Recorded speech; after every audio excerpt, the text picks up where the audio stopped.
Bueno, en la clase 5 vamos a seguir con el método de las incógnitas estáticas. Yo supongo que todos ustedes ya deben haber empezado a trabajar con el trabajo práctico de incógnitas estáticas. Acuérdense que el lunes es feriado, así que van a disponer de todo el día para trabajar en los ejercicios a resolver. Bueno, lo primero que quería comentar en el avance de hoy es, bueno, cómo trabajamos con los apoyos elásticos. Como ejemplo, ahí lo que dibujé es una barra empotrada en A y con un apoyo elástico en el extremo B.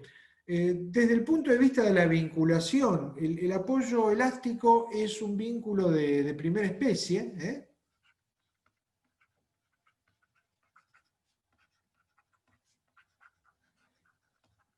Ese apoyo elástico es un vínculo de primera especie en el caso que he dibujado aquí en la figura.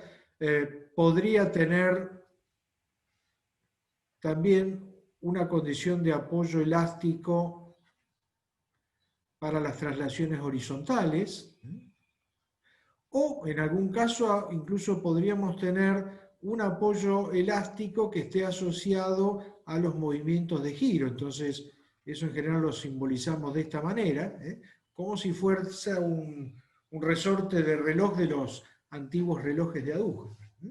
Es decir, que en cualquier dirección de movimiento yo puedo tener una vinculación elástica. Esa vinculación elástica, en definitiva, restringe el movimiento del nudo al cual esté conectado, pero no lo restringe en forma absoluta, es decir, permite un poco de movimiento. En el apoyo elástico lo que tenemos es una relación lineal entre la magnitud de la reacción de vínculo y la magnitud del movimiento que está ocurriendo. Entonces, por ejemplo, en el caso de la figura de la barra empotrada en A con un apoyo elástico en B, si el extremo B desciende una cierta cantidad que ahí he nombrado con WB, la reacción de vínculo en el apoyo elástico RB es igual a una constante de resorte que aquí he identificado con la letra K por la magnitud del desplazamiento W. Probablemente en física dirían que la fuerza F en el apoyo elástico o el resorte es igual a K por el delta L que tenga el resorte. En definitiva, este modelo de apoyo elástico es una mejor aproximación a la sustentación que puede estar teniendo la estructura. Podría ser que esto esté representando el comportamiento en deformación del suelo que sirve de sustento a una base de una columna. Podría ocurrir que el extremo B de la viga esté apoyado en una viga que tenga cierta flexibilidad. Entonces, todo eso lo puedo representar en mi modelo de análisis con estos apoyos elásticos. La unidad de la constante elástica es una unidad de fuerza sobre una unidad de longitud. Tendríamos kilonewton por metro de desplazamiento del nudo B. ¿Alguien preguntó algo por ahí? No es. Bien. Bueno, en la figura de abajo estoy mostrando el resorte de constante K en su posición inicial.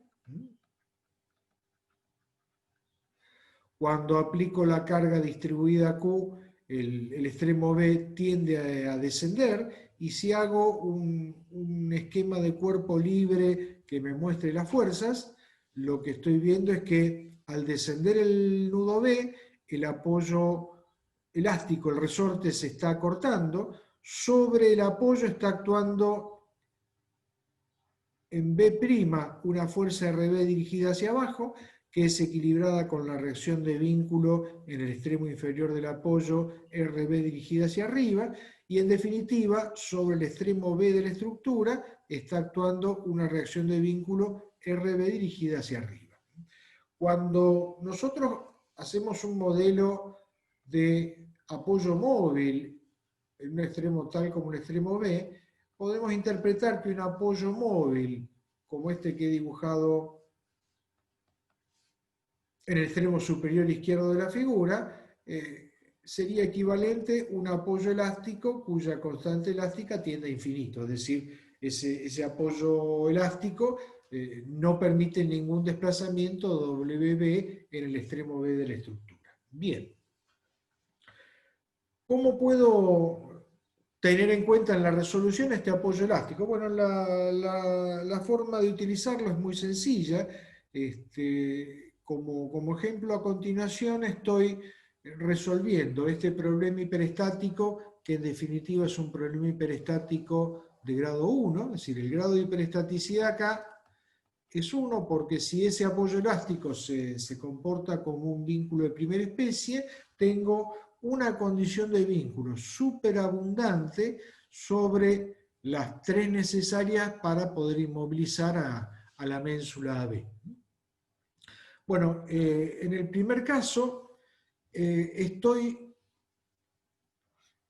adoptando como incógnita hiperestática para resolver el problema por el método de las incógnitas estáticas justamente la reacción de vínculo en el apoyo elástico. Entonces, si tomo como incógnita hiperestática la reacción de vínculo en el apoyo elástico, la ménsula empotrada en A y libre en B sería mi sistema fundamental. En el hiperestático, yo estoy teniendo un desplazamiento en correspondencia con mi incógnita hiperestática. Entonces ahora el efecto en el hiperestático no es igual a 0, sino que es igual al desplazamiento vertical que en el hiperestático tenga el nudo extremo B. Si el nudo B desciende, si B va hacia abajo, el nudo B lo que está haciendo es apretar al resorte. Si el nudo B va hacia abajo, estoy apretando al resorte y el resorte me contesta con una fuerza que se opone al movimiento. Quiere decir que en definitiva, si el nudo B va hacia abajo, la fuerza que actúa sobre el extremo B de la ménsula es una fuerza dirigida hacia arriba.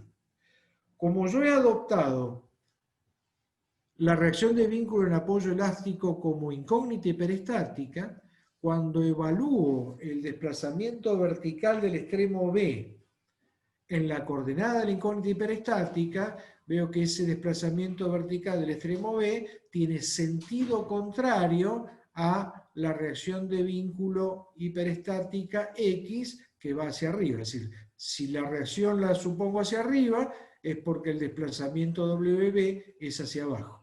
Y WB sería mi efecto en el hiperestático. Bien. Es decir, que el efecto en el hiperestático es menos la reacción de vínculo X dividida la constante elástica, porque la constante elástica es la que está relacionando, la constante de resorte, está relacionando la fuerza con el desplazamiento. Bien. Primera resolución que teníamos que hacer era resolver el sistema fundamental bajo la acción de la causa deformante. Para la carga distribuida Q, esta es la posible deformada de la estructura. En correspondencia con el extremo B, el fundamental está teniendo un descenso que es este desplazamiento que decimos es el efecto en el fundamental debido a la causa deformante de la estructura original, efecto en el fundamental en la coordenada de la incógnita X. Para poder calcular ese desplazamiento de 0, utilizo el teorema de los trabajos virtuales, adoptando como deformación virtual la deformada que provoca la carga distribuida Q.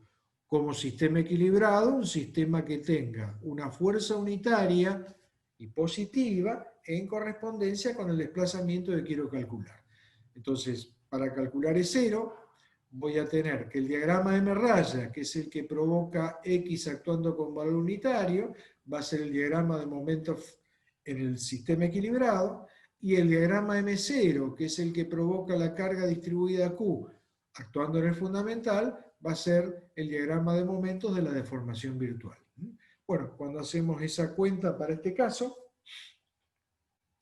el trabajo de las fuerzas exteriores del sistema equilibrado sería X unitaria por E0, la variación de energía interna de formación, la integral extendida a toda la estructura de los momentos del sistema equilibrado por los momentos de la deformación virtual diferencial de X sobre J. Bueno, ahí surge la multiplicación de estos diagramas. Lo que hice fue descomponer el diagrama de M0 en suma de un diagrama lineal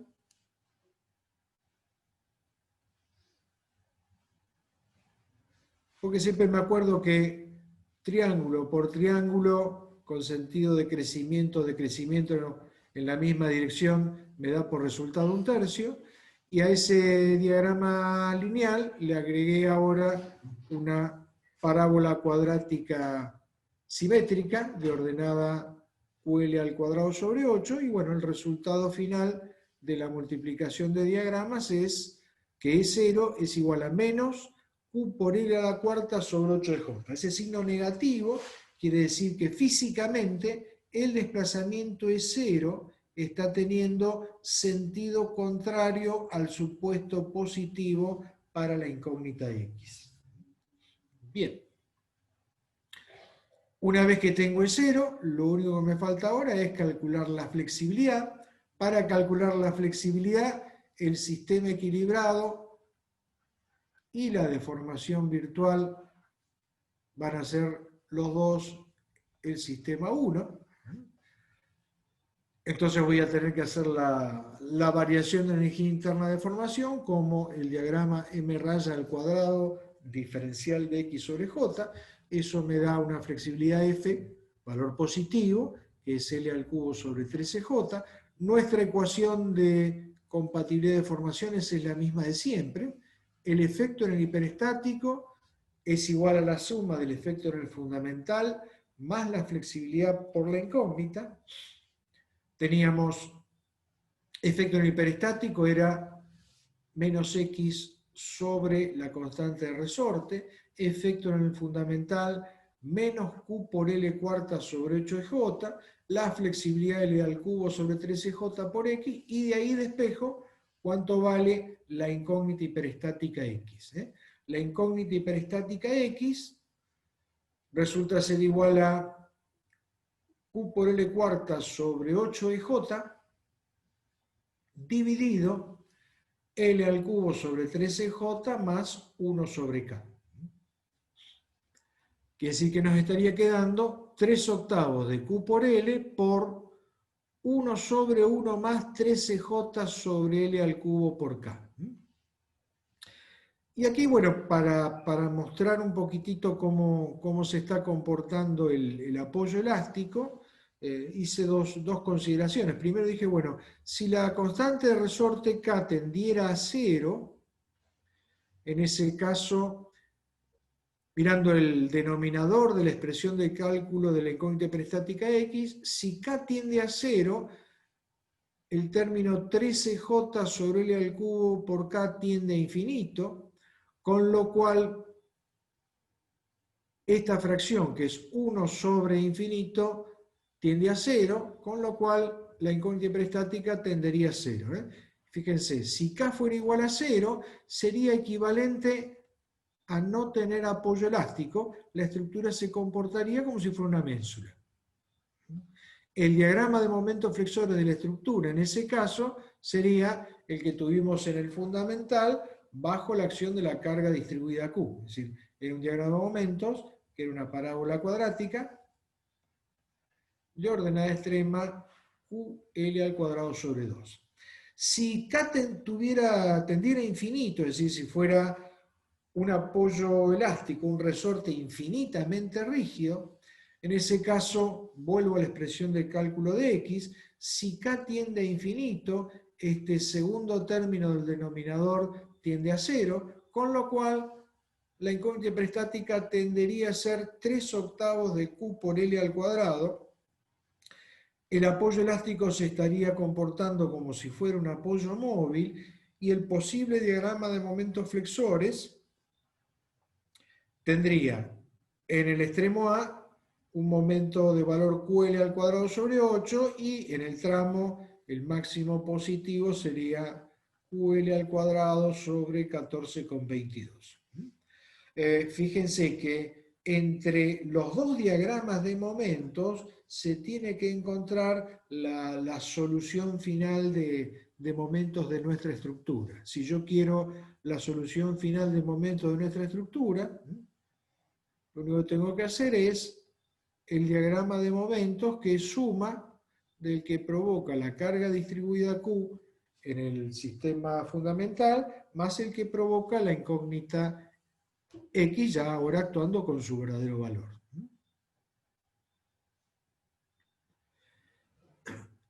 Y aquí lo que hice fue una segunda mirada sobre el mismo problema, lo que llamé acá solución 2. En la solución 2 lo que hago es elegir otro sistema fundamental. En lugar de tomar como sistema fundamental el que correspondería adoptar como incógnita hiperestática la reacción en el apoyo elástico, lo que hice fue tomar como fundamental el que correspondería a tomar como incógnita el momento de empotramiento en A. Quiere decir que ahora el fundamental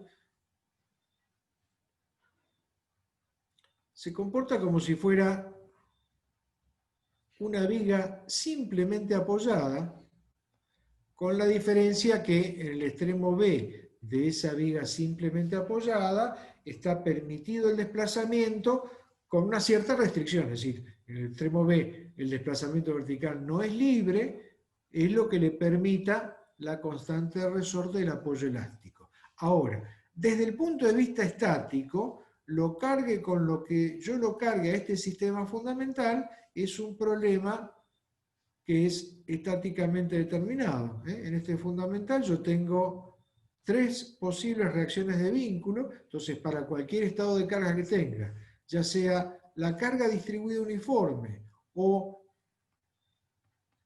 el par X, que vendría a ser la reacción de vínculo hiperestática, este sistema isostático se resuelve siempre con 3 ecuaciones de equilibrio. Es decir, es el mismo trabajo que resolver una viga simplemente apoyada. Entonces ahora, la primera resolución... ¿Puedo Sí, hacer una pregunta? usted. Si cuando tenemos un vínculo como estos que son, digamos, proporcionales a la carga, ¿sigue valiendo el principio de linealidad estática? De que podemos plantear el equilibrio en la posición sin deformar, ¿verdad?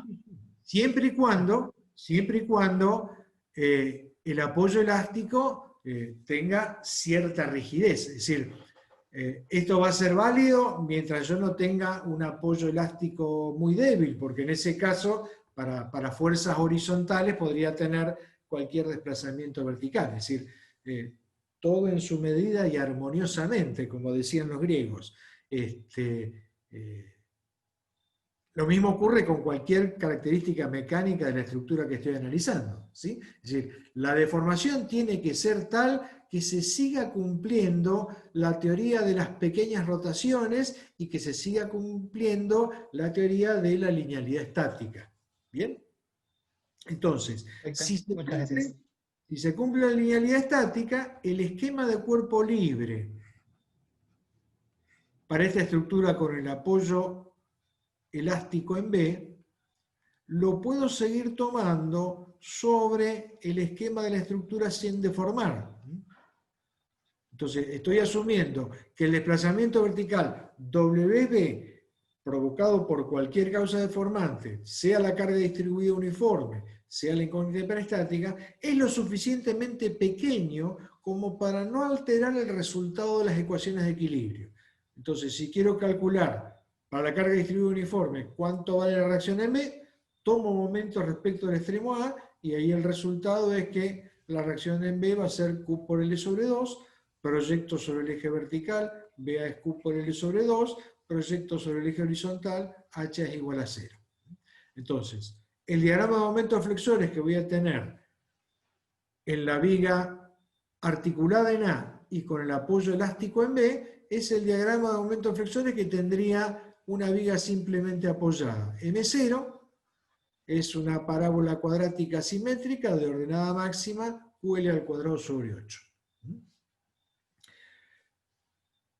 El otro esquema que tengo que resolver es el sistema fundamental cargado con X unitario. Y otra vez, es lo mismo que resolver ahora la viga simplemente apoyada cuando actúa el par X de valor más 1. Para este par X de valor más 1, que es antihorario, la única solución de equilibrio es que estas dos reacciones formen una cupla de valor 1 sobre L, que es la solución que tenemos dibujada acá.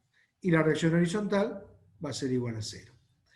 Esas soluciones responden a las 3 ecuaciones de equilibrio de la estructura isostática. Es decir, por más que el apoyo sea un apoyo elástico que permite cierto movimiento, sigo escribiendo las ecuaciones de equilibrio con el paraguas protector de la hipótesis de linealidad estática. Para este estado de cargas, entonces, el diagrama de aumento de flexores sería el de la viga simplemente apoyada, con un par unitario actuando en el extremo, es este diagrama triangular que cae a 0 en el extremo B.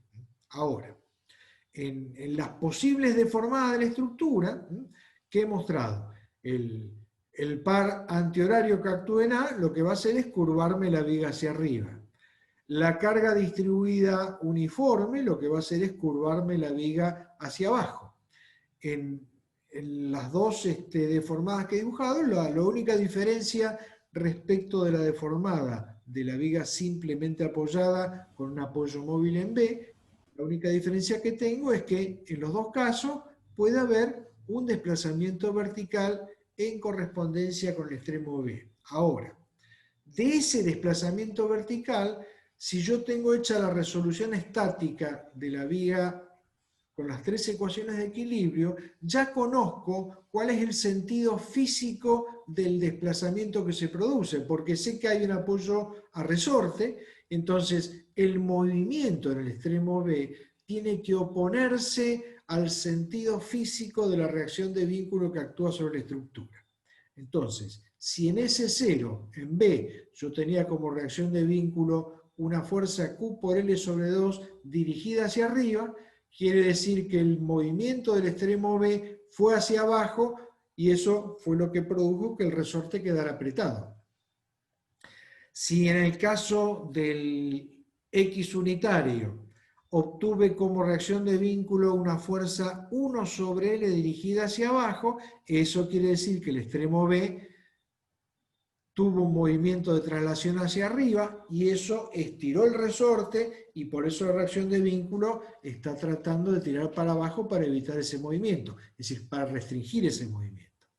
Entonces ahora cuando yo calcule con el teorema de los trabajos virtuales, tanto sea el desplazamiento E0 como la flexibilidad F, no me tengo que olvidar cuando escriba la ecuación de trabajo de las fuerzas del sistema equilibrado en la deformación virtual, no me tengo que olvidar que puede haber movimiento en correspondencia con el resorte. Entonces, por ejemplo, si yo quiero calcular E0, el giro en el fundamental provocado por la carga distribuida Q, adopto como sistema equilibrado el sistema 1. Entonces, ¿qué tengo? En el sistema 1, el par X unitario me va a dar trabajo con S0. La reacción de vínculo 1 sobre L me va a dar trabajo con el desplazamiento WB0 que está ocurriendo en el fundamental, en la deformación virtual. Entonces ahora, en el trabajo externo, me aparece un término más. ¿Y qué puedo decir? La fuerza 1 sobre L va hacia abajo. El desplazamiento WB0 va hacia abajo también. Si fuerza y desplazamiento van hacia abajo, ese término de trabajo va a ser positivo. De X por E0, no voy a hacer ninguna asunción de término de trabajo. Siempre voy a escribir el término de X por E0 como término positivo, de forma tal que al despejar E0 yo me entere si E0 tiene el sentido de X unitario o tiene sentido contrario a X unitario. Entonces, si vamos a la hoja que sigue, ahí tenemos el cálculo de E0, efecto en el fundamental provocado por la causa deformante. Entonces, este término lo escribo sistemáticamente positivo, de forma tal que el resultado me diga para dónde va E0. El otro término ya lo escribo con el signo de trabajo correcto, porque yo ya sé para dónde va la reacción de vínculo en el sistema equilibrado y sé para dónde va el desplazamiento en la deformación virtual. Bueno, ahora este trabajo de las fuerzas exteriores del sistema equilibrado en la deformación virtual tiene que ser igual a la variación de energía interna de deformación, integral de m raya por m0, diferencial de x sobre j, y de ahí, haciendo los cálculos, surge que E0 es todo esto que está escrito acá. Bien. El mismo cálculo ahora para la flexibilidad F. Otra vez aplico el teorema de los trabajos virtuales. X por F, la fuerza unitaria del sistema equilibrado y el movimiento en la deformación virtual, ahora se toman sobre el mismo sistema.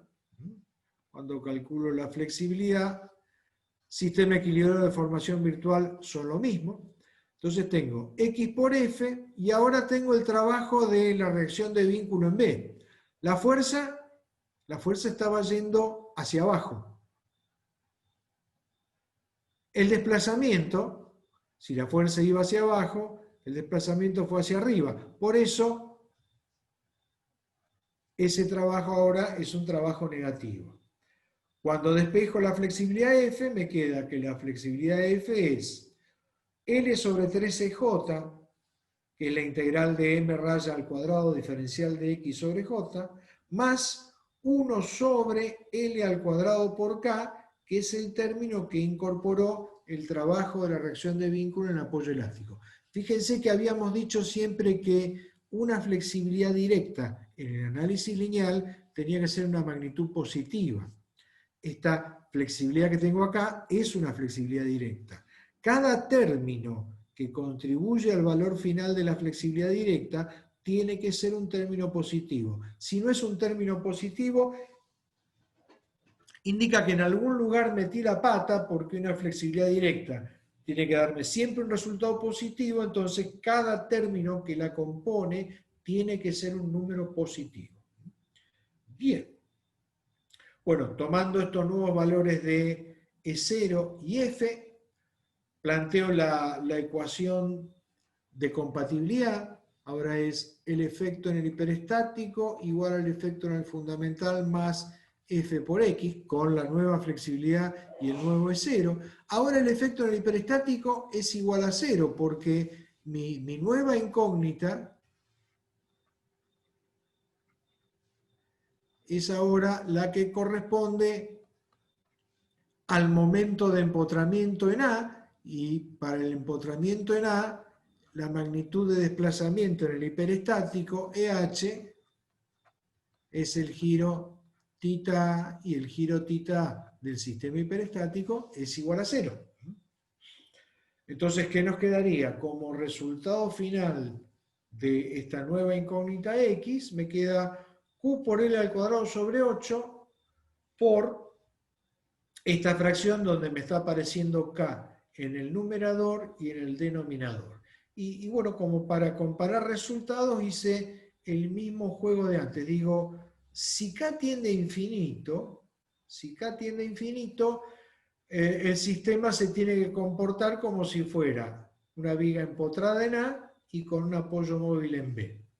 Si K tiende a infinito, veo que tanto en el numerador como en el denominador, el resultado de K tendiendo a infinito hace que arriba me quede 1 y abajo me quede 1. Con lo cual, el momento de empotramiento tiende a ser QL al cuadrado sobre 8, que es el que corresponde a esta situación.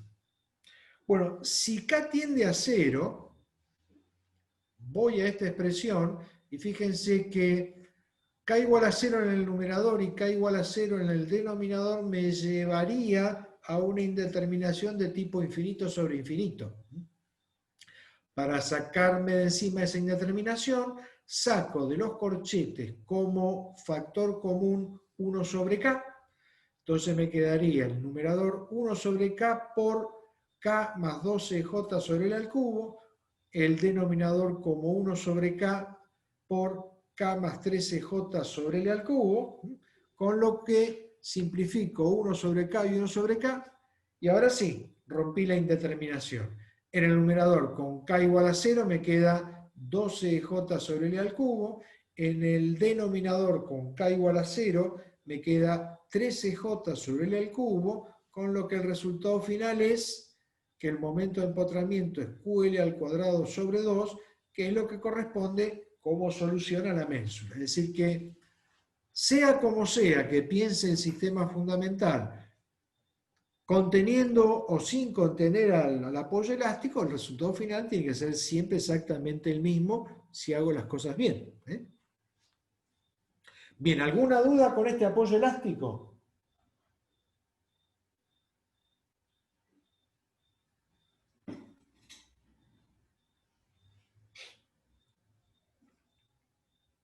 Yo te voy a pedir, si no es una duda, si podés volver a repetir el paso del cálculo de E0 en la diapositiva anterior, que me perdí ahí. A ver, a ver, a ver. ¿El E0 para este fundamental o para el anterior? No, para este. Ese, el primer renglón sería. Ahí vamos, ahí vamos. Sistema equilibrado. Como estoy tratando de calcular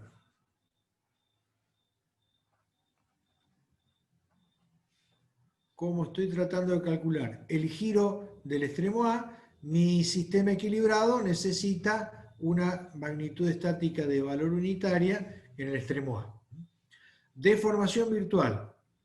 Como estoy buscando el giro que provoca la carga distribuida uniforme, cargo el fundamental con la carga distribuida uniforme. Entonces, la deformación virtual va a ser la deformada que tiene el fundamental cuando actúa la carga distribuida uniforme Q. ¿Hasta ahí vamos bien, Gonzalo? 10 puntos. Bien. Entonces ahora, primer término. Trabajo de las fuerzas del sistema equilibrado. ¿Quiénes tengo? Tengo el par unitario, que me da trabajo con el giro E0 que estoy tratando de calcular. Entonces puse X unitario por E0. Ese término sistemáticamente lo pongo como término positivo porque en una estructura más complicada, por ello no veo para dónde va el E0 de la resolución. Entonces digo, la ecuación de trabajo me tiene que dar el resultado en valor y signo. Entonces, si yo tomo el término sistemáticamente positivo, un E0 positivo va a querer decir que el giro tiene el mismo sentido que la fuerza X unitaria. En este caso, el par X unitario. Si me da negativo, como me tiene que dar en este caso, quiere decir que el giro tiene sentido contrario al par X unitario. Bien. ¿Qué otra magnitud estática del sistema equilibrado me da trabajo en esta deformación virtual? Bueno, veo que en la deformación virtual, en el extremo B, hay un desplazamiento, el WB0. Ese desplazamiento que es hacia abajo, y sé que es hacia abajo por la reacción de vínculo en B provocado por la carga distribuida Q, que sé que es una fuerza Q por L sobre 2 dirigida hacia arriba. Ese desplazamiento me tiene que dar trabajo con la reacción de vínculo que en el sistema equilibrado provoca el par X unitario. El par X unitario gira en sentido antihorario. Entonces la cupla equilibrante de reacciones de vínculo tiene que girar en sentido horario para que haya equilibrio de pares. Entonces, la reacción de vínculo 1 sobre L que en el sistema equilibrado actúa en el extremo B, me tiene que dar trabajo con el desplazamiento WB0 que va hacia abajo. Fuerza hacia abajo, desplazamiento hacia abajo, trabajo positivo. Entonces tengo más la fuerza, 1 sobre L, por el desplazamiento. El desplazamiento es el WB0, que era Q por L sobre 2, dividido la constante resorte K. Bueno, el segundo término es la variación de energía interna de formación, momentos del sistema equilibrado. Momentos del sistema equilibrado es el diagrama lineal de ordenada extrema de valor 1. Momento de la deformación virtual es el diagrama M0, que es la parábola cuadrática simétrica de ordenada QL al cuadrado sobre 8. ¿Quedó claro el cálculo de cero, Gonzalo? Perfecto. Gracias, Guillermo. Muy bien. Entonces, vamos a ver qué sigue, que no me acuerdo qué seguía. Ah, un reticulado. Bien. Vamos a ver cómo resolver una estructura reticulada. Yo siempre digo para que no pierdan de vista. Ya en estabilidad 1 ustedes vieron que un reticulado no era más que un caso particular de cualquier estructura de alma llena. En el caso particular en que las barras fueran barras rectas, que se unieran con articulaciones en los nudos, y en la estructura solamente podíamos tener, actuando sobre la estructura, fuerzas concentradas en los nudos. Entonces, si la estructura está definida como un reticulado, las cargas tienen que ser cargas concentradas en los nudos. Si hay apoyos, los apoyos tienen que ser apoyos que se opongan a la traslación y estén aplicados en los nudos. Si no se cumple ninguna de esas dos premisas, y bueno, la estructura simplemente va a ser una estructura cerrada de alma llena, que podrá ser isostática o podrá ser hiperestática. De este reticulado, la única consideración adicional que quiero hacer es que estas dos barras, la 9 y la 10 que se están cruzando en el último paño, son dos barras que se cruzan, pero no hay contacto entre ellas, no hay continuidad del material entre la barra 9 y la barra 10 en este nudo de cruce. Esa es una disposición muy habitual de estructuras de reticulado cuando se quieren hacer más rígidas. Entonces la 9 y la 10 podrían ser dos perfiles L, y esos perfiles L, cuando se cruzan, no están atornillados entre sí. Tengo una cara de la L rozando la otra cara de la L que se cruza en sentido contrario. Bien. Si entonces pienso en términos de posible estructura isostática, bueno, a mí lo que se me ocurrió como posible sistema fundamental podría ser este reticulado triangulado simple, al cual llego quitando el apoyo móvil de plano de rodamiento vertical que está aplicado en D. Entonces reemplacé ese apoyo móvil por la reacción de vínculo X1, que es mi primera incógnita hiperestática, y después lo que hice fue reemplazar la barra 10, que es una barra biarticulada. En definitiva, una barra biarticulada es una biela. Una biela es un vínculo de primera especie. Entonces reemplacé ese vínculo de primera especie por las fuerzas que actúan sobre el nudo E y sobre el nudo C. Entonces reemplacé el vínculo de primera especie por la correspondiente reacción de vínculo, que son estas dos fuerzas X2. Una X2 dirigida hacia abajo en el nudo E y una X2 dirigida hacia arriba en el nudo C. Vamos a repasar una cosa muy breve de estabilidad 1. Tal como yo he supuesto las fuerzas X2 que actúan en E y en C, ¿me podrían decir si la barra 10 estoy suponiendo que está traccionada o comprimida?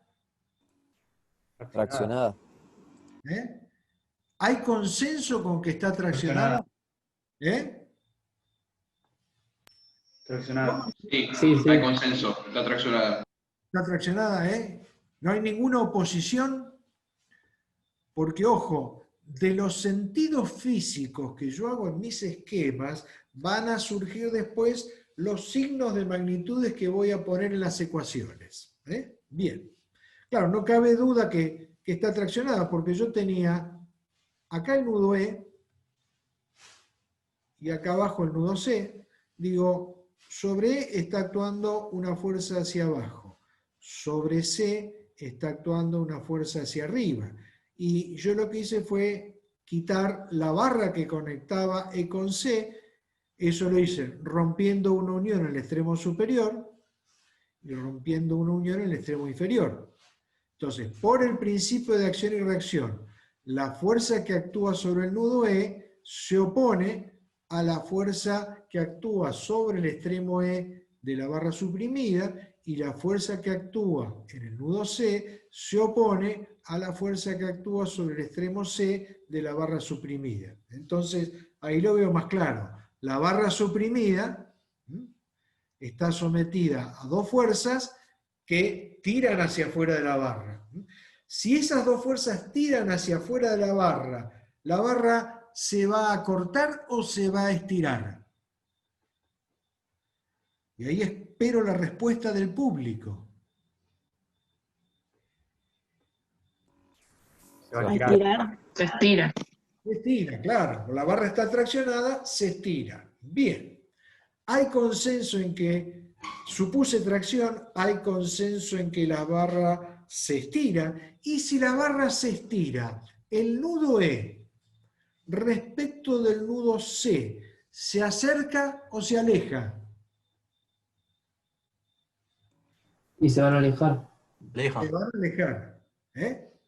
Si la barra EC, si la barra 10 del sistema hiperestático está sometida a tracción, el nudo E del sistema hiperestático se va a alejar del nudo C en la dirección de la barra 10. Bien. Ese breve razonamiento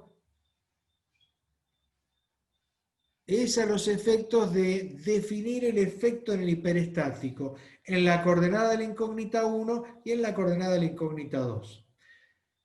En la coordenada de la incógnita 1, yo tenía en el hiperestático un apoyo móvil, el apoyo móvil D. El apoyo móvil D no permite ningún desplazamiento horizontal en el hiperestático. Por eso digo, el efecto en el hiperestático en la coordenada de la incógnita 1 es 0.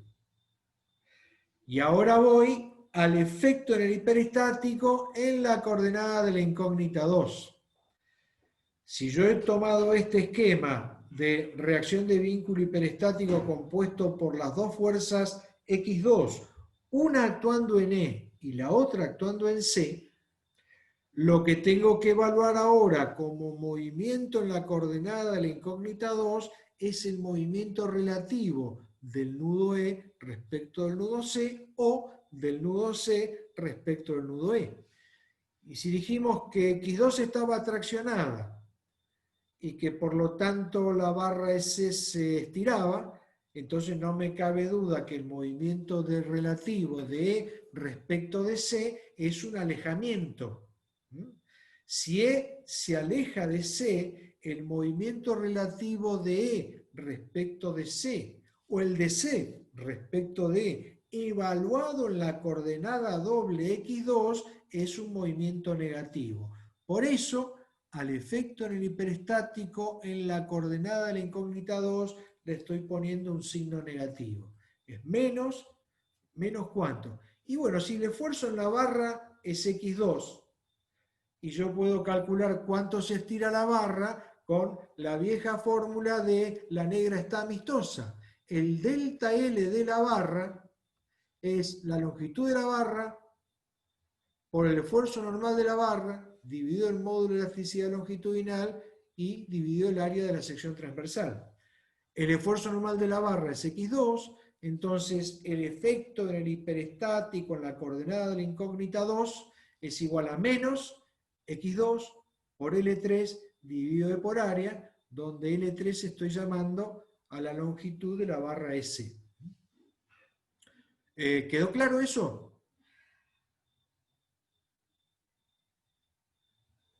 Profe, no me quedó claro el signo menos, más allá ¿No? de la convención de que se alejan. Ajá. A ver, a ver, a ver, a ver, a ver. Supongamos que se confirma que hay tracción. ¿Bien? Es decir, que se confirma el sentido de X2. Si se confirma el sentido de X2, E pasaría, por ejemplo, a ocupar la posición E', C pasaría a ocupar la posición C'. Y lo que originalmente era la longitud L3, ahora se convierte en la longitud L3'. El delta L de la barra es L3' menos L3. ¿Bien? Entonces, esto va a suceder toda vez que la barra esté sometida a un esfuerzo normal positivo. Y estamos diciendo, si se confirma el sentido de las fuerzas X2, la barra está sometida a un esfuerzo normal positivo. ¿Bien? Bueno, ¿qué ocurrió con E? Se alejó de C. Si E se alejó de C, ahora evaluemos ese movimiento en la coordenada X2. En la coordenada X2, el extremo E se fue para arriba, el extremo C se fue para abajo.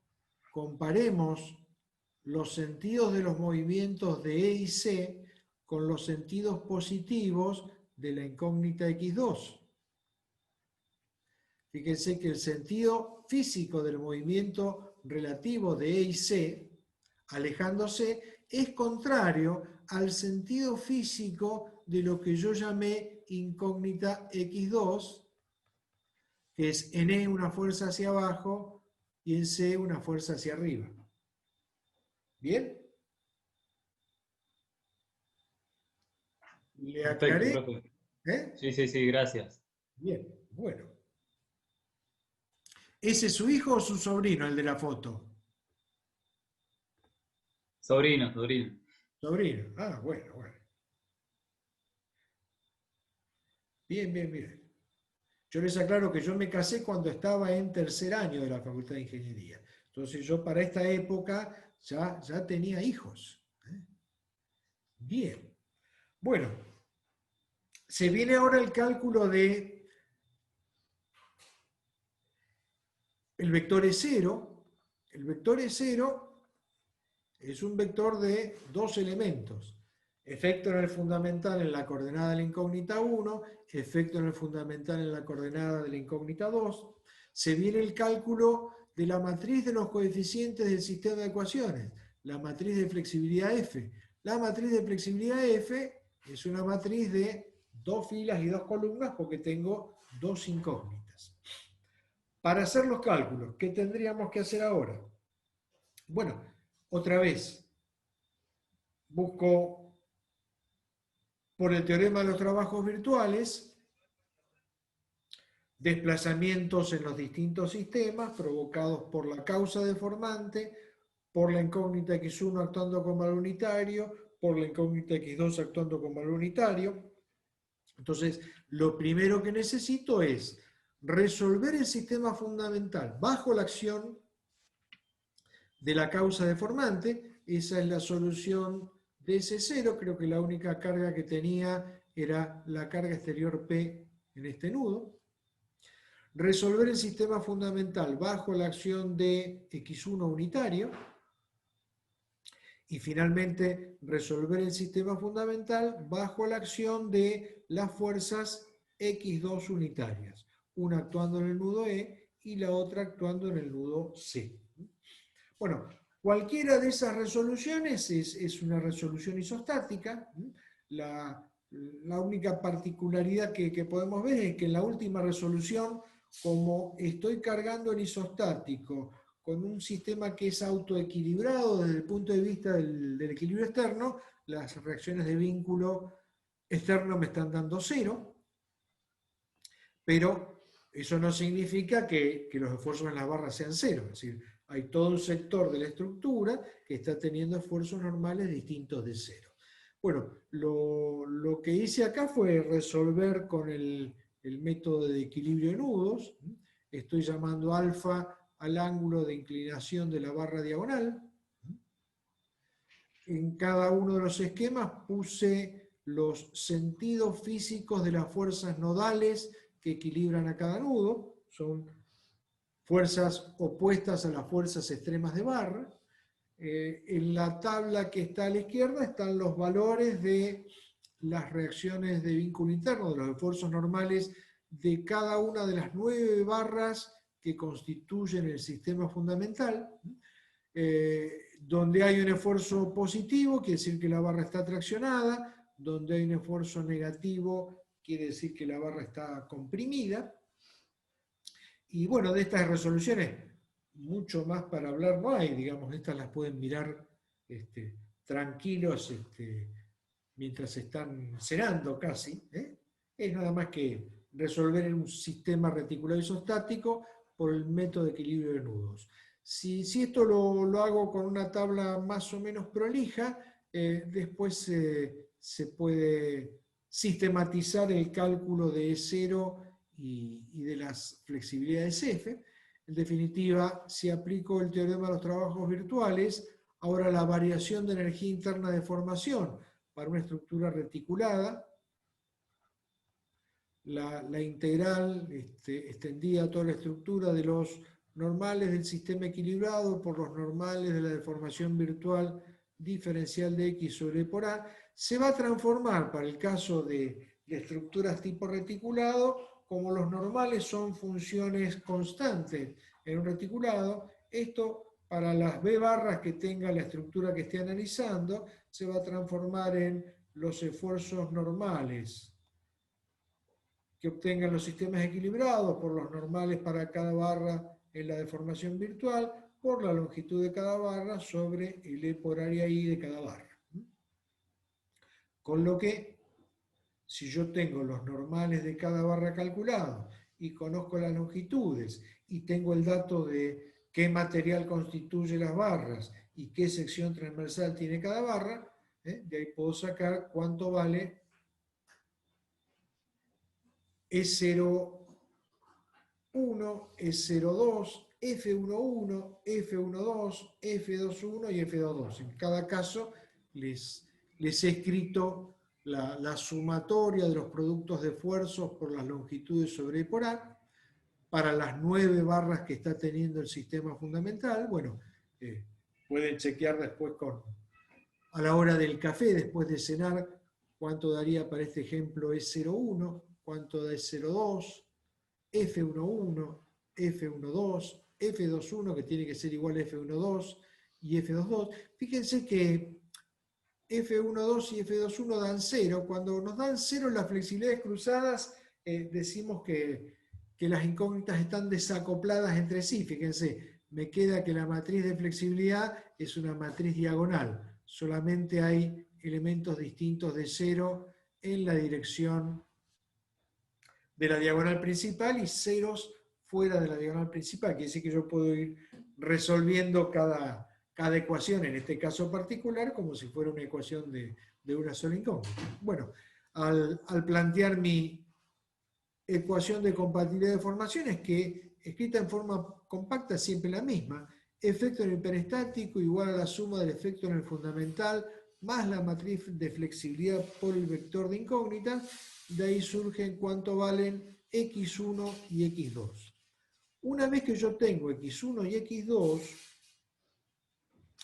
esto lo he hecho con números con la idea de que, bueno, el día de mañana o pasado pueden hacer el seguimiento de este ejemplo numérico.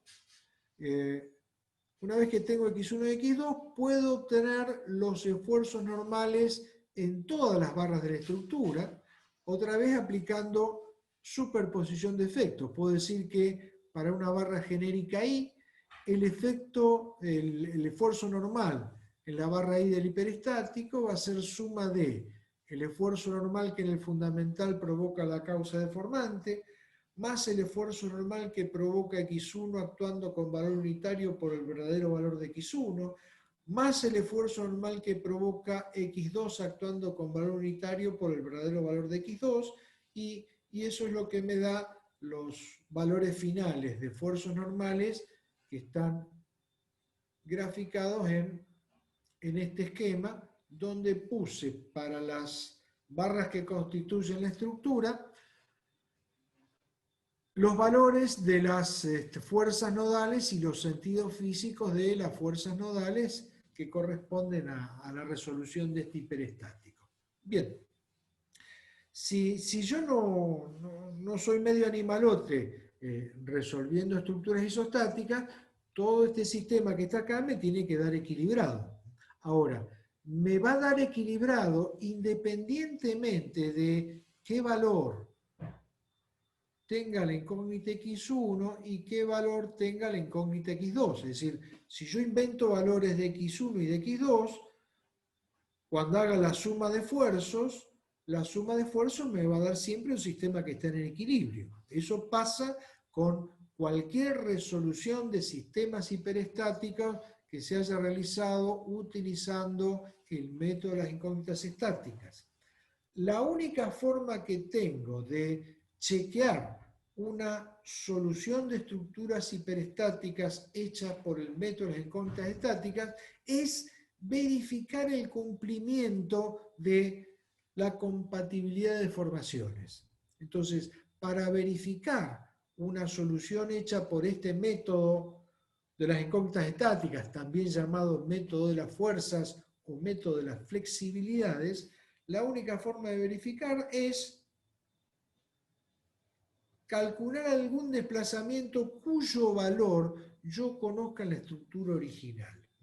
Y fíjense que en la estructura original, en B, yo tenía colocado un apoyo móvil de plano de rodamiento horizontal. Entonces, si yo logro verificar que se cumple con esta solución de esfuerzos normales, que el desplazamiento vertical en el nudo B del reticulado sea igual a 0, y en ese caso entonces me doy por contento. La solución que obtuve está cumpliendo con la compatibilidad de formaciones. Bueno, ¿cómo hago para hacer esa verificación? Bueno, parto del mismo esquema que tenía antes. Lo que hice fue reemplazar el apoyo móvil B, lo quité del juego y dejé colocado el apoyo fijo que tenía originalmente y el apoyo móvil en D que tenía originalmente. A este nuevo esquema lo utilizo como sistema equilibrado. Y a este sistema equilibrado lo hago trabajar en la deformación virtual que va a ser la deformación real del sistema hiperestático. Entonces, ¿qué puedo decir? La fuerza P sub B unitaria del sistema equilibrado me tiene que dar trabajo con el desplazamiento WB que corresponde a la estructura hiperestática, es decir que el trabajo externo va a ser la fuerza P sub B unitaria por el WB que tengo en el sistema hiperestático. El W del sistema hiperestático yo sé que me tiene que dar 0, porque en el sistema hiperestático hay un apoyo móvil que está impidiendo ese movimiento. Ese trabajo de las fuerzas exteriores del sistema equilibrado por el desplazamiento que quiero calcular, tiene que ser igual a la variación de energía interna de formación. Y la variación de energía interna de formación va a ser los esfuerzos normales del sistema equilibrado, que obtengo de este esquema donde actúa P sub B unitaria, por los esfuerzos normales de la deformación virtual, que son los que corresponden a mi solución de la estructura hiperestática que estoy tratando de chequear, por las longitudes de las barras dividido los E por A de cada barra. Bueno, este W que estoy calculando, entonces lo puedo obtener con todos estos numeritos que están acá abajo. Cuando hago estos numeritos, bueno, a medida que tenga más barras en la estructura y tenga un cierto error de cálculo por la herramienta que estoy utilizando, fíjense que acá yo utilicé una calculadora con 2 cifras significativas nada más. Esto que está acá, W hiperestático, no me da 0, 0 en serio. Siempre me va a dar un número chiquitito, ¿sí? Depende de cuál sea el error de cálculo de la herramienta que esté utilizando. Lo que importa es si ese número chiquitito que me da como resultado es chiquitito comparado contra los 2 números que se están enfrentando acá. Acá tengo un número positivo que se encuentra con un número negativo. Entonces, lo que tiene que ser despreciable es el error relativo. 0,037 dividido 500,42 tiene que ser un número despreciable. Fíjense, el error relativo, acá lo calculé con el número más chico. 0,037 dividido 500,39 por 100 me da un error relativo del 0,007%. ¡Ah! Es una barbaridad, es espectacular. Eso para mí es un 0. Para un ingeniero civil, 0,007% es una verificación que dio 0 absoluto. Si fuéramos electrónicos, podríamos discutir unos días más. Bien. Entonces siempre, cuando resuelvo un hiperestático por el método de las incógnitas estáticas, la verificación final tiene que ser una verificación de compatibilidad de deformaciones. Si la solución no verifica la compatibilidad de deformaciones, no sirve la solución y hay que ver dónde metimos la pata. Y vuelvo a reiterar un concepto que les dije en la primera clase. En una solución de ingeniería civil, no importa qué tan prolijos sean con la presentación y con las cuentas, lo que importa es que los valores numéricos del resultado final sean correctos. Así que hay que esmerarse y entrenarse en detectar si hubo un error en el cálculo y encontrar dónde está ese error en el cálculo. Bien.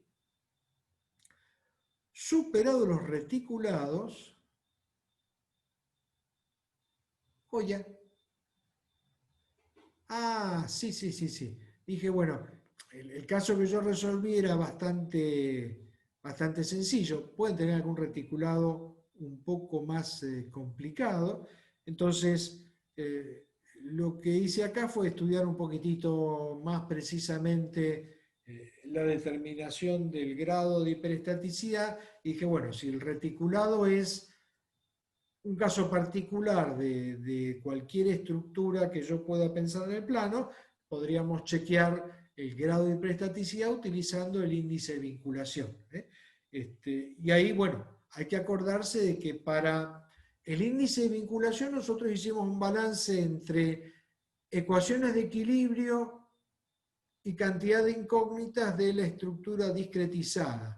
Y siempre estábamos suponiendo que en la estructura discretizada era posible plantear 3 ecuaciones de equilibrio en cada barra y 3 ecuaciones de equilibrio en cada nudo. Entonces, para aplicarlo a este reticulado, yo tengo que considerar a cada nudo como una chapa rígida en el plano a la cual le puede aplicar 3 ecuaciones de equilibrio.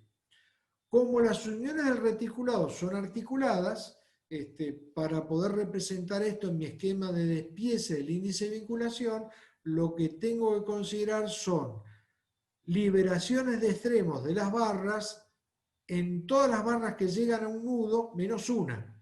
Entonces, por ejemplo, en el nudo 4, digo, la barra 3 se une con una articulación, ahí tengo una liberación. La barra 8 se une con una articulación, ahí tengo una liberación. Y fíjense que a la barra 5 no consideré liberación de extremo de barra. ¿Por qué? Porque la sumatoria de momentos es igual a 0. En el nudo 4 me va a decir que el momento en el extremo 4 de la barra 5 es igual a 0 si los otros dos eran iguales a 0. Entonces, para la aplicación del índice de vinculación tal como lo vimos, tengo que considerar liberaciones de extremos de las barras en todas las barras menos una en todos los nudos de la estructura. Entonces, para la estructura que estábamos analizando, teníamos 10 barras, había 6 nudos, había 4 condiciones de vínculo externo, 2 en el apoyo fijo y a eso se le agregaban 2 apoyos móviles. Y si no metí la pata, computé acá con las liberaciones 14 liberaciones de extremos de barra. Cuando hago el índice de vinculación, ese índice de vinculación me da igual a 2, eso es entonces el grado de hiperestaticidad de la estructura. Bien. Podría como alternativa generar una fórmula de índice de vinculación que fuera exclusivamente aplicada a estructuras de reticulado. Entonces podría decir, bueno, si la estructura es de reticulado, sé que solo hay esfuerzos normales, entonces podríamos decir que por cada barra hay 2 magnitudes estáticas a determinar, que son las fuerzas en cada extremo de barra. Y para cada barra puedo plantear una sola ecuación de equilibrio, que es la sumatoria de proyecciones de fuerza en la dirección del eje de la barra igual a 0, con lo cual una fuerza de un extremo tiene que ser igual y contraria a la fuerza del otro. En cada nudo tengo tantas incógnitas como condiciones de vínculo externo tenga la estructura. Y si los nudos son articulados, en cada nudo puedo plantear 2 ecuaciones de proyecciones de fuerza. Con lo que la fórmula del índice de vinculación, esperen que se me apagó la luz de arriba. Ahí está. La fórmula del índice de vinculación sería la cantidad de incógnitas, 2 veces la cantidad de barras más la cantidad de condiciones de vínculo externo, menos la cantidad de ecuaciones o condiciones de equilibrio, que es la cantidad de barras más 2 veces la cantidad de ecuaciones de equilibrio de nudos, con lo cual me quedaría como un índice de vinculación aplicable exclusivamente a reticulados, la cantidad de barras más la cantidad de condiciones de vínculo externo menos 2 veces la cantidad de nudos.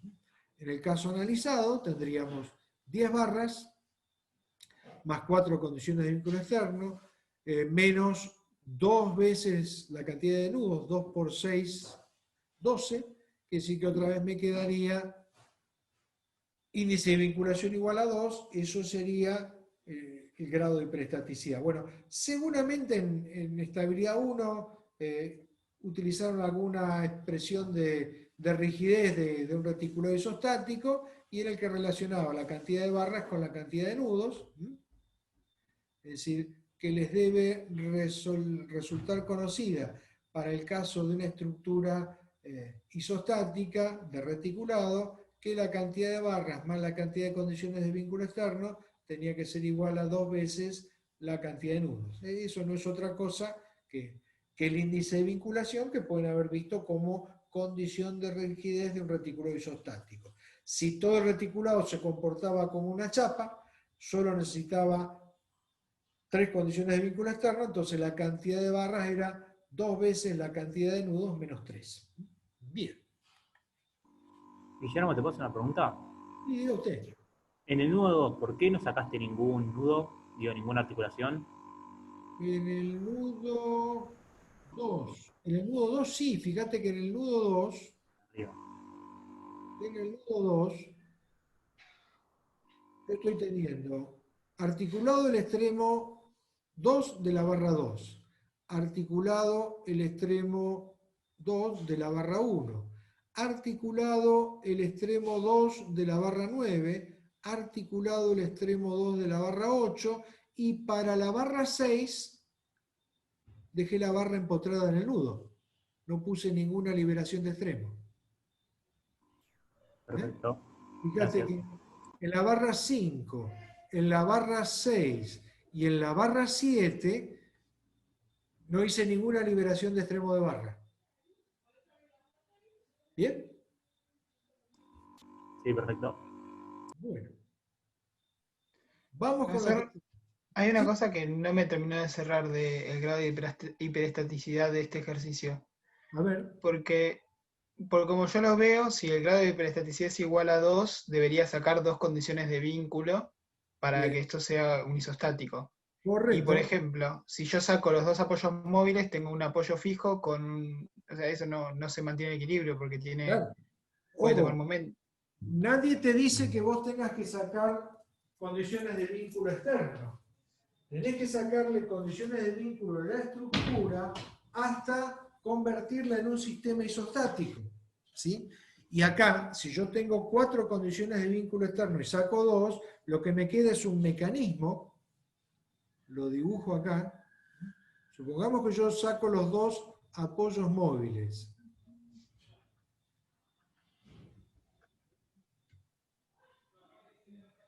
Me está quedando un mecanismo que puede rotar alrededor del punto A. Quiere decir que esto... Ah, porque tiene un grado de hiperestaticidad externa y uno de hiperestaticidad interna, ¿verdad? Exactamente, También era lo que no estaba viendo. Muchas gracias. exactamente. Ahí estaba el secreto de la cosa. Bien. Generalmente cuando uno ha cursado estabilidad 1 y estabilidad 2, solo está acostumbrado a mirar en la estructura la hiperestaticidad o isostaticidad por condiciones de vínculo externo, ¿sí? Acá en los hiperestáticos vemos que también puedo tener hiperestaticidad por vínculo interno, y es lo que está ocurriendo en este reticulado. Por eso yo quité la barra 10, podría haber quitado la barra 9. Entonces, de esa manera puedo generar el sistema isostático. Bien.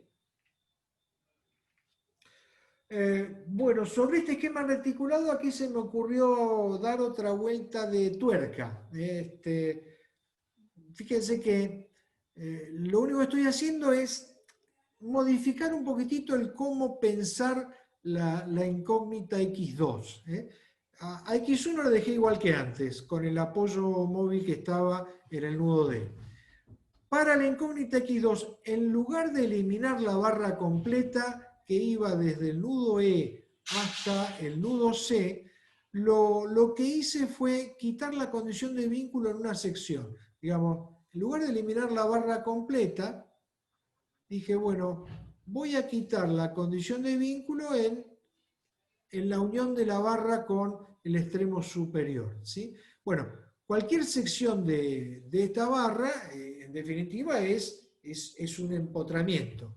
Si yo quito una condición de vínculo que impide la traslación relativa de una sección respecto de la otra, lo que me queda lo puedo simbolizar como un vínculo de segunda especie entre las dos partes que se unen, que por ahí en estabilidad 1 estaban acostumbrados a verlo como una unión de dos bielas paralelas. Fíjense que esta unión de dos bielas paralelas permitiría transmitir de un extremo al otro un momento y un corte, y lo único que no permiten transmitir es un esfuerzo axial.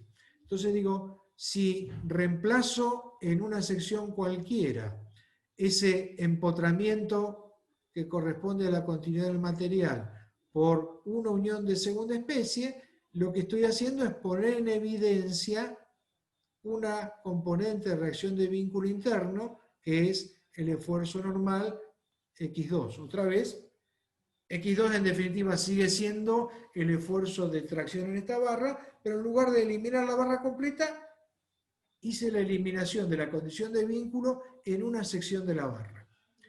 La diferencia que voy a tener en mi planteo de ecuaciones y de cálculo de coeficientes es que ahora, cuando digo el efecto en el hiperestático en la coordenada 2, el efecto en el hiperestático en la coordenada 2 sería el movimiento relativo entre esta sección, vamos a llamarlo sección M, y esta sección M', que en la estructura son secciones infinitamente próximas, son la misma sección.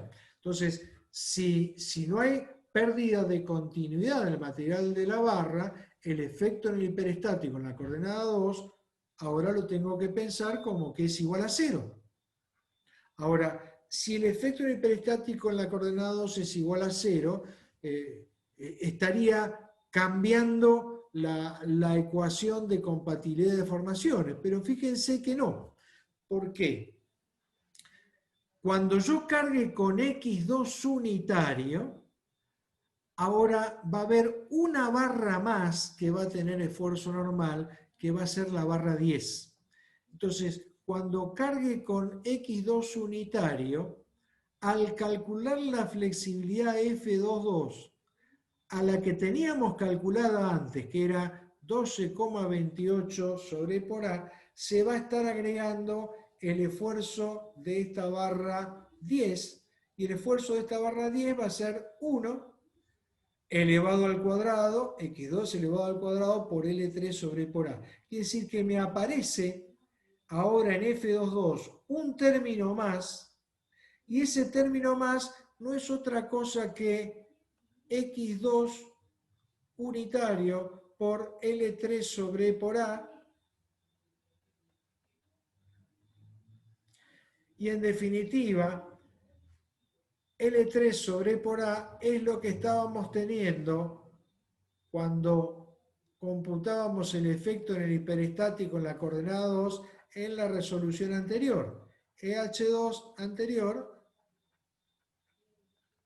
era menos X2 por L3 sobre por A, es decir, menos X2 unitario por L3 sobre por A, y eso iba a estar multiplicando la incógnita X2. Entonces, en definitiva, lo que está ocurriendo es que lo que antes tenía en el primer miembro de la expresión de la ecuación de compatibilidad como término negativo, está pasando al segundo miembro, y en el segundo miembro me aparece como término positivo que se suma a la flexibilidad directa F22.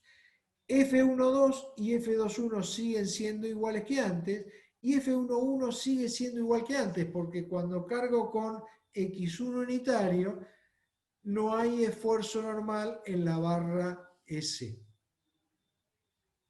Con lo cual ahí tengo una segunda manera de pensar el esquema fundamental en este reticulado, que es equivalente al anterior. Bien. Bien. Vamos a hablar un poquitito ahora de sistemas espaciales. ¿Por qué? Porque ustedes están muy habituados a trabajar con sistemas planos, por ahí en los ejemplos.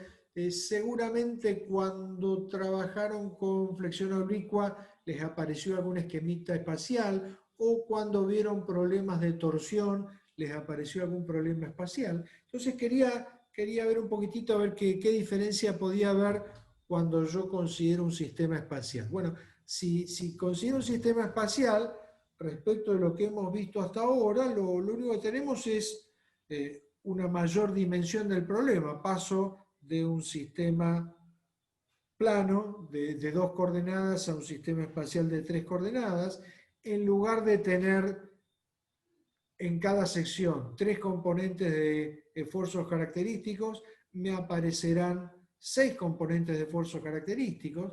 Tendré el esfuerzo normal, 2 componentes de esfuerzo de corte, 2 componentes de momento flexor y los momentos torsores. El índice de vinculación, bueno, lo puedo llevar ahora a una dimensión espacial. Ahora puedo decir que en cada barra estoy teniendo 12 incógnitas estáticas, 6 esfuerzos característicos en cada extremo. En cada barra puedo plantear ahora en el espacio 6 ecuaciones de equilibrio, por ejemplo, 3 ecuaciones de proyecciones de fuerza y 3 ecuaciones de momento.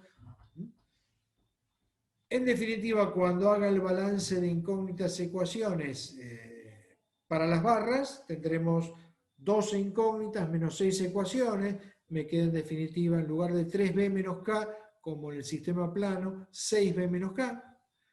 Tendré que sumar las componentes de reacción de vínculo externo, y también tendré que restar las posibles liberaciones de extremos de barra. En el caso de liberaciones de extremos de barra, bueno, ahora puedo llegar a jugar con 6 posibles liberaciones. Si se habla de rotaciones, puedo hablar de rotaciones respecto de 3 ejes en el espacio. Si se habla de traslaciones, puedo hablar de traslaciones en 3 direcciones en el espacio. Bien. Para el sistema espacial, nosotros estábamos teniendo 3 relaciones diferenciales entre esfuerzos característicos y función carga distribuida en el esquema plano. A esas 3 relaciones le agregaremos 3 relaciones diferenciales entre funciones de esfuerzos característicos y función carga distribuida para el sistema espacial.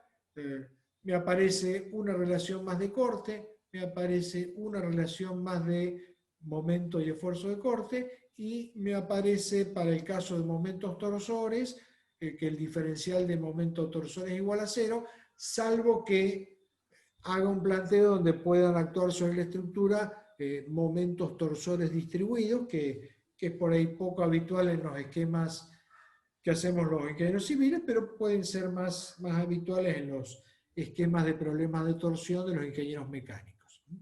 En estas relaciones diferenciales, bueno, puede que haya un cambio de signo, en general eso está dependiendo del producto vectorial, trabajando con el sistema de referencia que corresponde a la hoja anterior. Bueno, para una de las relaciones de momento corte tengo signo positivo en la función derivada, y para la otra relación tengo signo negativo. Bueno, eso mismo ya lo tendrían en el curso de estabilidad 1. Una vez que hemos escrito las ecuaciones de relaciones diferenciales entre función carga distribuida y funciones de esfuerzo característico, bueno, ahora también para el caso de un sistema espacial, una sección genérica cualquiera podrá estar teniendo un desplazamiento en la dirección del eje X, esa será la función cubrimiento U de X, y podré tener desplazamiento en la dirección del eje Z y en la dirección del eje Y. Entonces podremos tener desplazamientos B en la dirección del eje Y y W en la dirección del eje Z, que sí que ahora tengo 3 funciones de traslación a considerar. Para la traslación axial, la relación diferencial que teníamos en el plano sigue valiendo. La derivada segunda de la función corrimiento axial resultará igual a menos la función carga distribuida axial sobre por A. Para la función corrimiento transversal en la dirección del eje local Z, seguirá valiendo que la derivada cuarta de la función corrimiento transversal según Z es la función carga distribuida según Z sobre E por JI. Y finalmente la rotación θ-Y va a ser menos la derivada primera de la función corrimiento transversal según Z. Es decir, estas 3 relaciones ya las habíamos mostrado para sistemas planos. Para el espacio de 3 dimensiones se agrega ahora una relación de curvatura para la otra componente de traslación transversal, que es la transversal según el eje Y. Ahí tendremos que la derivada cuarta de la función corrimiento transversal según Y será QY sobre E por Z. Tendremos que el giro alrededor del eje principal de inercia Z será la derivada primera de la función corrimiento transversal Y, y en definitiva la que se nos incorpora en el sistema espacial es la que corresponde a la torsión, la derivada segunda del giro alrededor del eje longitudinal Z será igual a 0, porque la derivada primera era el momento torsor diferencial X sobre el módulo de elasticidad transversal y la constante geométrica de torsión I sub T. Es decir, aumentan las dimensiones del problema a resolver, pero las ecuaciones básicas son más o menos de la misma forma. Guillermo, Sí. ¿estas ecuaciones con estos signos son para la terna que usaste en el primer dibujo o son para independiente de la terna? Son para las ternas que están en el primer dibujo. Fíjense que yo he tomado como Eje X de la terna local, el eje longitudinal baricéntrico, igual que en los sistemas planos. Eje Z de la terna local, en todas las barras está definido como lo tomé. Y lo que tengo que agregar es ahora el eje Y, respetando que en todas las barras tenga el mismo resultado de producto vectorial. Entonces, de acuerdo a cómo sea el sentido de giro adoptado, va a ser el resultado del producto vectorial. Es decir, definidos dos ejes y definidos si la terna es destrógira o sinestrógira, automáticamente queda el sentido físico del tercer eje. Claro, Para lo que me asusta un poco es que es izquierda y yo siempre usé derecha. Así que, nada. ¿Cómo? O sea, quiero saber si tengo que cambiar a izquierda o si da lo mismo. Si yo hubiese definido para la terna derecha mi estructura. Tanto sea terna izquierda o terna derecha, lo que vas a tener son cambios de signos en las relaciones que dibujé, pero siempre te va a ocurrir, sea que uses terna izquierda o terna derecha, cuando vayas a la relación de momento corte, te va a estar apareciendo un cambio de signo. Digamos, si tomaste una terna por ahí, la primera relación, la MYUZ te dio positivo, en la otra te va a dar negativo, y si cambias el sentido de giro, la primera te va a dar negativo y la segunda te va a dar positivo. Ok, ¿y para los desplazamientos hay alguna de esas reglas para chequear? Y para los desplazamientos, la misma historieta. Yo, digamos, respeto cuando defino el signo de los corrimientos. Digamos, el corrimiento U de X es el que tiene el sentido del eje X. El corrimiento WZ es el que tiene el sentido del eje Z. El corrimiento B corta es el que tiene el sentido del eje Y, ¿sí? ¿Hasta ahí vamos bien? Entonces, Sí, ahí perfecto. tengo las tres funciones de traslación, según X, según Y y según Z. En cuanto a los giros, digo, rotación θ X positiva es el vector rotación que tenga el sentido positivo del eje X. Rotación θ Z positiva es la rotación que tenga el sentido positivo del eje Z, y rotación θ Y positiva es la que tenga el sentido positivo del versor del eje Y, ¿sí? Entonces, cuando después relacione rotaciones con función corrimiento, la relación es siempre con una derivada primera. Esa derivada primera podrá ser positiva o negativa, según cómo estemos manejando el vector rotación, respetándonos el sentido de X, Y y Z. Ok, perfecto. Gracias, Guillermo. Bien. Fíjate vos que para el sistema del pórtico plano teníamos que la rotación θ era menos la derivada de W respecto de X, ¿sí? Eso era el giro θ Y positivo, porque en el sistema que teníamos, el giro positivo de la terna ZX era desde Z hacia X. Como eso era contrario al signo de la derivada primera de la función corrimiento, entonces ahí decíamos θ Y es menos el signo de la derivada primera. Ahora, cuando esto lo haga para el eje YZ, me va a quedar que θ Z es más la derivada primera de la función corrimiento. Es nada más que tratar de ser coherente en las expresiones con los sistemas de referencia que estamos adoptando.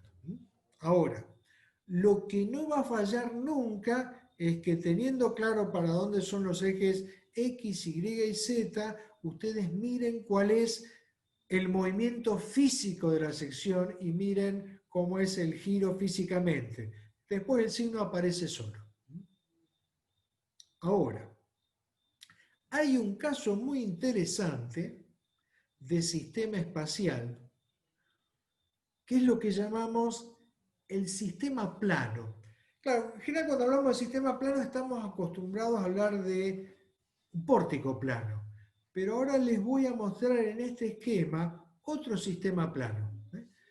¿Qué es un sistema plano para el análisis estructural?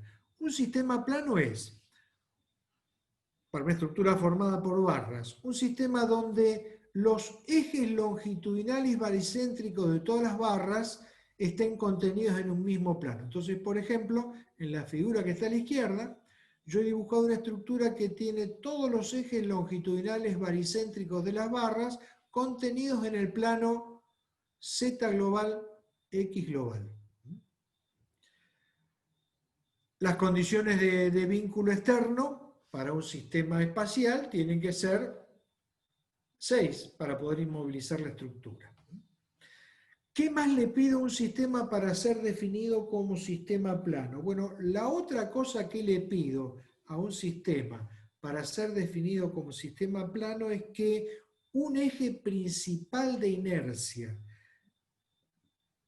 de las secciones transversales de cada una de las barras esté contenido en el mismo plano que contiene el eje longitudinal baricéntrico. Entonces, para el ejemplo que estoy mostrando en esta figura de la izquierda, de los dos ejes principales de inercia de la sección transversal, yo he considerado que el eje Z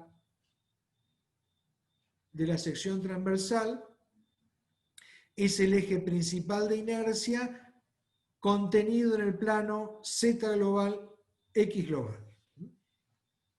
Si no hay un eje principal de inercia de la sección transversal contenido en el mismo plano para todas las barras, en ese caso la estructura no es un sistema plano. Bien, de los sistemas planos, ustedes están acostumbrados a ver el pórtico plano. ¿El pórtico plano qué es? Es un sistema plano en el cual, además, las cargas que actúan sobre la estructura son fuerzas contenidas en el plano que contiene a los ejes longitudinales baricéntricos. Entonces, en la figura que está a la derecha y arriba, yo he colocado como estado de carga la fuerza Px, contenida en el plano Z global, X global, la fuerza PZ, contenida en el plano Z global, X global, y si actúa un vector momento, ese vector momento tiene que corresponder a una cupla contenida en el Z global, X global. Entonces el vector momento que actúe tiene que tener la dirección del eje Y global. Si se dan esas condiciones de carga, digo que el sistema plano es un pórtico plano. Y al ser un pórtico plano, si me pongo a calcular reacciones de vínculo externo, solamente voy a tener como reacciones fuerzas contenidas en el plano X global, Z global, y reacciones momento paralelas al eje Y global. Las otras tres componentes de reacción de vínculo me van a dar 0.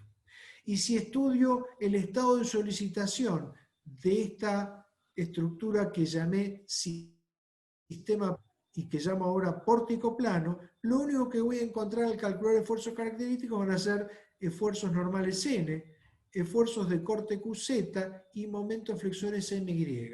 Cuando trate de calcular con las ecuaciones de equilibrio de un sólido en el espacio las reacciones de vínculo interno QY, momento flexor MZ o momento torsor MX, me van a dar todos sistemáticamente iguales a 0.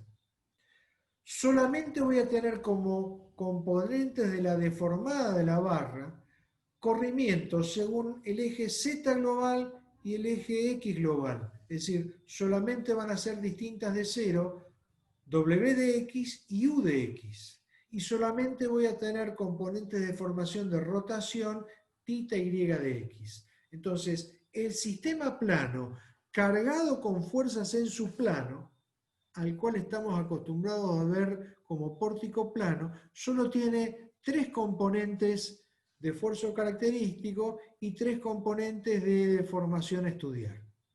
Ahora, si en lugar de cargarlo con fuerzas contenidas en el plano, se me ocurre cargarlo con fuerzas perpendiculares al sistema plano, tal como la carga PY, o tales como los vectores momentos MZ y MX, que corresponden a cuplas de fuerzas paralelas al eje Y, ahí ya no tengo un pórtico plano, sino que lo que tengo es un emparrillado plano. Al emparrillado plano, si lo resuelvo con las 6 ecuaciones de equilibrio, me va a dar por resultado que hay solamente reacciones de vínculo fuerzas perpendiculares al plano que contiene la estructura y reacciones de vínculo momento que van a ser vectores momentos contenidos en el plano que contiene la estructura. Y cuando calcule esfuerzos característicos en el emparrillado plano solamente voy a encontrar cortes QY, momentos flexores MZ y momentos torsores MX. Y cuando busque las ecuaciones de deformación, solamente voy a encontrar traslaciones según la dirección del eje Y y voy a poder encontrar rotaciones alrededor del eje X local o del eje Y local. Es decir, siempre la estructura la puedo estudiar como un sistema espacial, en el espacio de 3 dimensiones, pero si lo cargo de esta manera particular, puedo desacoplar el estudio de la estructura espacial en un estudio de un pórtico plano y en un estudio de un emparrillado plano. Y fíjense que las relaciones diferenciales, volviendo para atrás, entre esfuerzos característicos y función carga distribuida, las puedo pensar como relaciones de pórtico plano, las primeras 3, y relaciones de emparrillado plano, las otras 3 que agregué hoy. Y las relaciones entre función de carga y función de deformación las puedo considerar como relaciones válidas para el pórtico plano, las primeras 3, y para el emparrillado plano, las 3 que siguieron. Bien. Bueno, el caso más habitual en la Argentina de emparrillado plano es la parrilla donde ustedes hacen el asado. La parrilla donde ustedes hacen el asado la semana pasada hice un lindo asado. En definitiva, es un emparrillado plano cuando yo considero como cargas gravitatorias, por ejemplo, una tira de asado, como carga gravitatoria es perpendicular al plano que contiene la estructura. Lo mismo los chorizos a las morcillas, los chincholines, son cargas gravitatorias. El vacío es una carga distribuida perpendicular al plano que contiene la estructura. Y cuando prendo el fueguito, ahí someto la estructura a variaciones de temperatura. Ojo, cuando prendo el fueguito abajo de la parrilla, yo estoy generando dos situaciones con ese fueguito. Voy a generar un diferencial de temperatura entre la cara superior y la cara inferior de la parrilla. Eso me va a dar componentes de deformación del tipo gradiente de temperatura, que en este caso voy a resolver en el emparrillado plano, pero también, como puede haber distinta posición del eje baricéntrico, distinta temperatura arriba y abajo de la parrilla, voy a generar variaciones de temperatura baricéntricas. Esas variaciones de temperatura baricéntrica en la parrilla las tengo que resolver dentro de un esquema de pórtico plano. En nuestra próxima clase vamos a ver un detalle de cómo resolver un emparrillado plano. ¿Alguna pregunta hasta acá?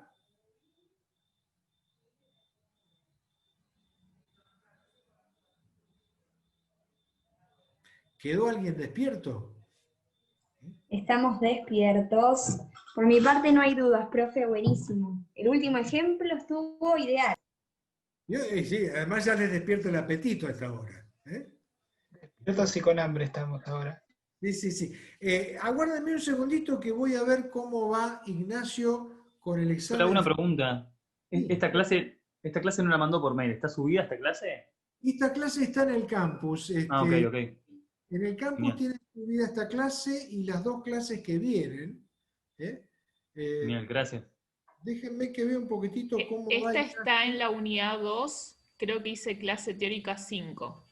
Claro, esta es la clase 5 y en la unidad 2 ya tienen subida la 5, la 6 y la 7. A ver cómo va Ignacio con los finales. Esperen que le estoy mandando un WhatsApp. Arreglé igual, Guillermo, con Ignacio de arrancar haciendo un ejercicio yo. Ah, bueno, porque si no mi otra alternativa era demolerlos con la clase teórica 6. No, ahora en un ratito Nacho se iba a conectar después para hacer algunos quizzes y algunas cosas más de las que venía haciendo. Perfecto, entonces los dejamos descansar un poquitito.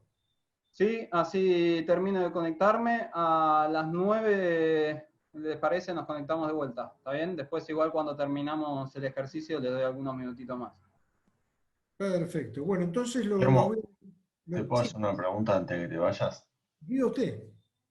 Estaba viendo la guía y el ejemplo que diste vos, viste, para explicar todo método de incógnitas estáticas, que es una barra empotrada con dos apoyos móviles. Sí, escucho. O sea, usaste esa barra para todos los ejemplos. Y estaba pensando en la deformada y no sabía si se podía asegurar que no iba a pasar para el lado de arriba. A ver. Como que la deformada hace una pancita para abajo, toca tangente al apoyo móvil del medio y después baja de vuelta. A ver, parate que voy a la pizarra de Zoom. Si la encuentro, la pizarra. Acá está la pizarra. Ahí la encontré. A ver. Si mal no recuerdo, tenía una barra empotrada, ¿sí? Sí, Y eran dos apoyos móviles, sí, con una carga distribuida. con una carga distribuida. Bien. ¿Y tu duda es sobre cómo es la deformada de este esquema? Exactamente. Bien. Vamos a ver. En principio, con una carga dirigida hacia abajo, ¿sí?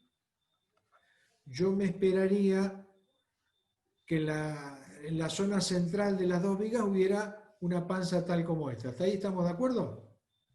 Estamos de acuerdo. Bien. Ahora, cuando yo pase por el apoyo central B,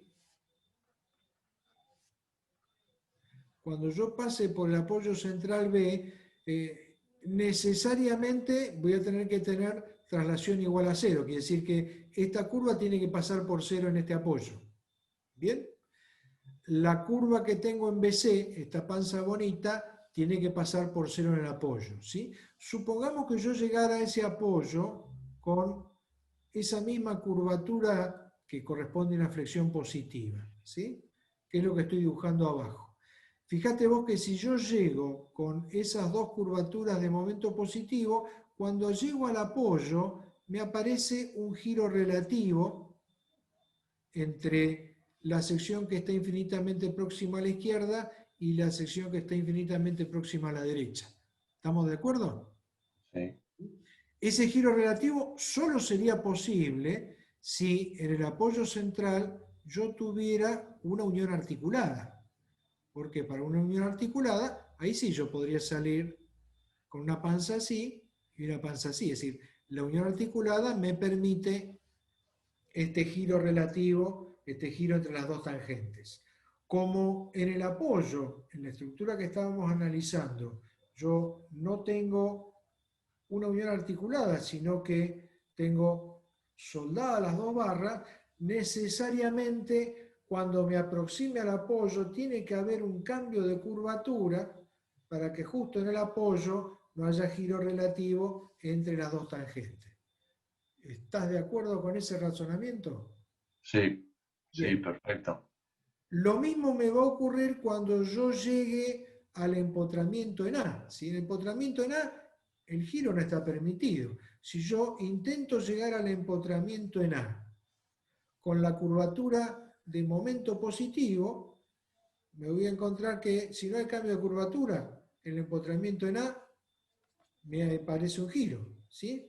Y si llega a aparecerme un giro en un empotramiento, el director del departamento de estabilidad me manda en cana. Me dice, ese movimiento no está permitido. Entonces, la única manera de poder resolver la cuestión, de tener traslación cero en el empotramiento, pero que no haya giro, es que cuando llego al empotramiento, tiene que haber otra vez un cambio de curvatura. Por eso, la posible deformada que yo intenté dibujar, y a ver si puedo cambiar el color. Sí, esto me permite cambiar el color. En la posible deformada tengo que salir con tangente coincidente con el eje de la barra en el empotramiento. Tengo que tener esta curvatura de momentos negativos en la zona del apoyo central B. Bueno, el mío no es un pulso de cirujano, precisamente. Cambio a curvatura de momentos positivos. Casi me escapo del apoyo móvil C. Y acá también, cambio de curvatura de momento negativo, curvatura de momento positivo. Quiere decir que en la posible deformada me estarían apareciendo dos puntos de inflexión. Uno cercano al apoyo A, otro cercano al apoyo B, otro del lado del tramo BC también cercano al apoyo B. Y a partir de ahí ya sé que no hay punto de inflexión porque el diagrama de momentos vendría mandado por esta posible reacción vertical y lo que le vaya descontando la carga distribuida Q. Esa debería ser más o menos la forma de la deformada que le dibujé. Sí, habías dibujado así. Algo ¿Sabes así. qué me pasó a mí? ¿Qué te pasó? Me pasó que Ignacio, cuando explicó cómo pensar estos problemas, dijo que liberáramos un vínculo y viéramos, cómo se movía el isostático. Pero acá tendría que haber liberado dos vínculos. Claro, porque es un hiperestático de grado 2. Vos fíjate, si yo hubiera tenido este esquema que es hiperestático de grado 1, con un fundamental que hubiera sido el empotramiento con el giro liberado, ¿sí? Entonces ahí mi incógnito hubiera sido el momento de empotramiento. Con la carga distribuida uniforme, hubiera tenido una viga simplemente apoyada. Todo curvatura de momentos positivos. Lo que me da esa deformada es un giro que está prohibido en el empotramiento. Ese va a ser en definitiva el efecto en el fundamental provocado por la carga distribuida.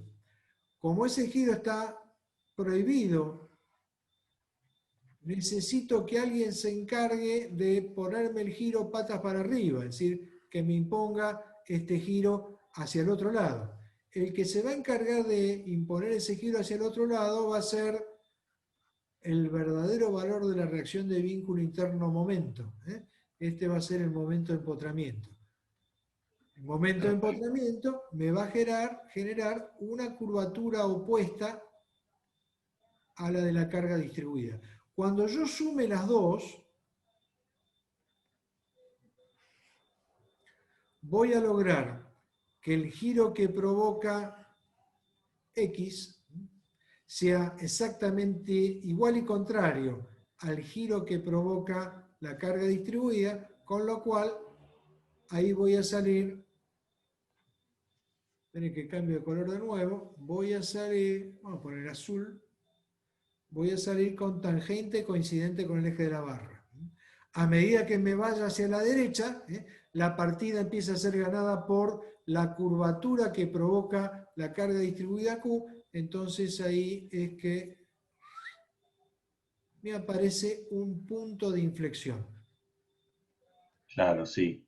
Sí, con grado de hiperelasticidad 1 se ve más fácil, pero con 2 no sabía ni por dónde arrancar. Bueno, pero ojo, pensás que estás cursando por primera vez la materia. No quiero sugerir que la curses varias veces, sino que es la primera vez que empezás a hacer Primera y única, esperemos. ¿eh? Todos esperamos que sea la única, ¿sí? Y además esperamos que sea la única y habiendo entendido la mayor parte de la materia. Esperemos, esperemos. Yo te confieso que cuando cursé esta materia, no entendía un pepino porque los docentes que tenían eran un desastre total, ¿sí? La cursé una sola vez y Encima creo que estaba casado. la terminé de entender 2 o 3 años después de haberla cursado. Y ahí fue donde se me creó el interés por esta materia. Cuando terminé de entenderla dije, pero qué divertido que es esto. Bueno, es un juego toda la materia. Esperanza. Es un juego donde hay pocas teorías en juego, ¿sí? Y esto es un ida y vuelta, digamos, se termina de entender cuando empezás a resolver problemas. Por eso siempre digo, esto es como jugar al fútbol, ¿sí? Yo les explico el reglamento, les digo que son 11 contra 11, que solamente el arquero puede agarrar la pelota con las manos, pero hasta que ustedes no entren a la cancha, no van a aprender a jugar al fútbol. Bien. Gracias, Guillermo. Muy bien.